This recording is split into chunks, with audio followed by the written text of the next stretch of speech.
Thank you for spirited debate on our first topic. By prior agreement, the second topic concerns God. The proposition is, God does not exist and He is not great. A historical note, exactly 80 years ago, back in 1928, Clarence Darrow debated a similar proposition within these walls. Well, since Peter went first on the previous question, Christopher will go first on this one. Christopher, 10 minutes. You mean you're ready for another burst from... Okay, from CH. There's something wrong with this coin toss business. Okay, let me see. I don't think it's going to take 10 minutes to disprove the existence of God.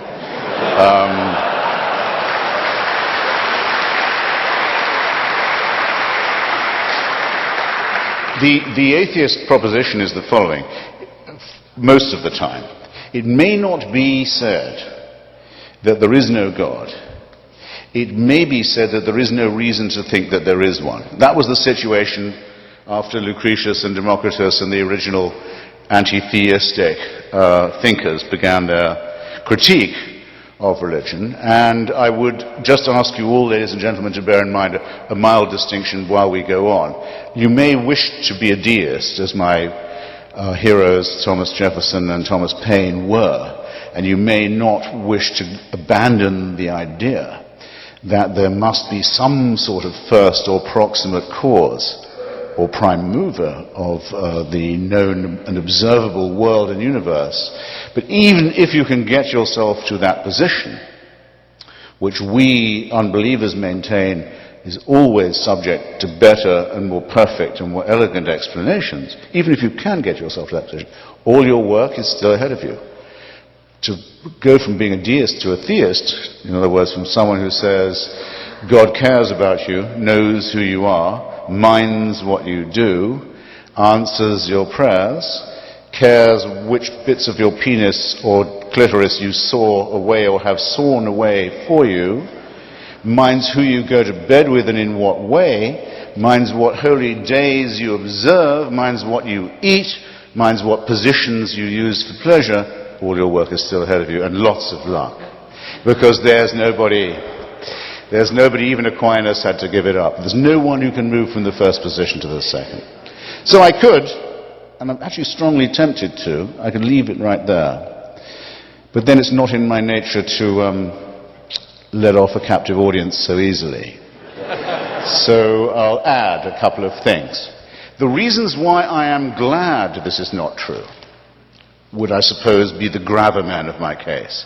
Some people I know who are atheists will say they wish they could believe it. Some people I know who are former believers say they wish they could have their old faith back. They miss it. I don't understand this at all. I think it's an excellent thing that there's no reason to believe in the absurd propositions I just admittedly rather briefly rehearsed to you.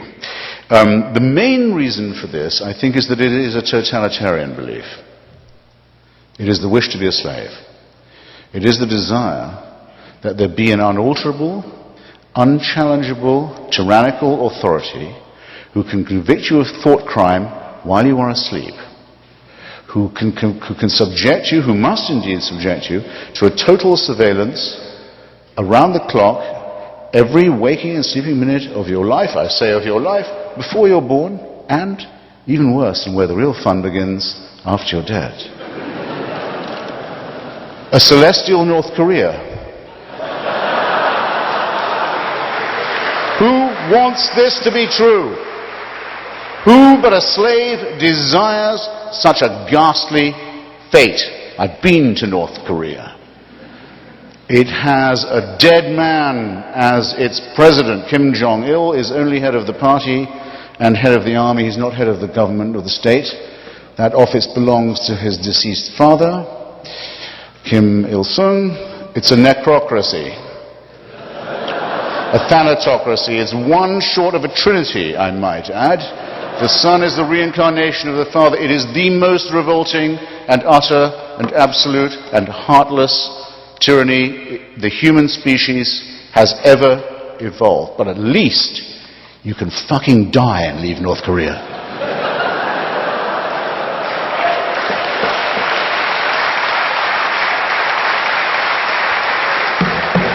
Does the Quran or the Bible offer you that liberty? No. No. The tyranny, the misery, the utter ownership of your entire personality, the smashing of your individuality only begins at the point of death. This is evil. This is a wicked preachment. So, that's the first thing. Second, it attacks us in our deepest, most essential integrity. It's an insult to us in other ways. It says that we, you and I, could not, individually or collectively, decide upon a right action or a right thing without celestial, divine permission. We would not know right from wrong if we did not have heaven's permission to do so. Where else, how else could we know? Our human solidarity, our innate knowledge of right and wrong, our acute awareness of what is fair and what is unfair, what is just and worthless to us, these come to us also as gifts from the great unassailable dictator enthroned. What could abolish our integrity? What could abolish our honesty, our decency, our dignity more than that? The third, is a little more pragmatic. Religion is our first, that's why I'm so fascinated with it, it's our first version of the truth. It's our first attempt as a species. It's what we tried when we didn't know anything. We didn't know we lived on a spherical planet. We didn't know that our planet revolved around the sun. We didn't know that there were microorganisms that explained disease. We thought diseases came from curses or witches or ill-wishing or devils or dust devils. We didn't know anything from the childish, terrified, ignorant origins of our animal primate species. We come to religion. It's also our first attempt at philosophy, our first attempt at morality, our first attempt at healthcare, actually, but because it was our first, it is our worst. We now have better explanations for all these dreads, and we have cleared up all of these mysteries, yet we still dwell. And in some countries, in some societies, not just dwell, but live under a totalitarian regime that forbids us to think about the progress that has been made, or denies us the knowledge that these advances have in fact occurred. So it has become, where once it probably was an aid to our survival, a really great peril to our continued ability to live as a civilized species. Thus, it seems to me that in point of its proposing of a totalitarian solution to what is after all a real problem, to its ghastly reliance upon the supernatural rather than the much more miraculous, much more beautiful, much more elegant, much more numinous, much more harmonious natural explanations.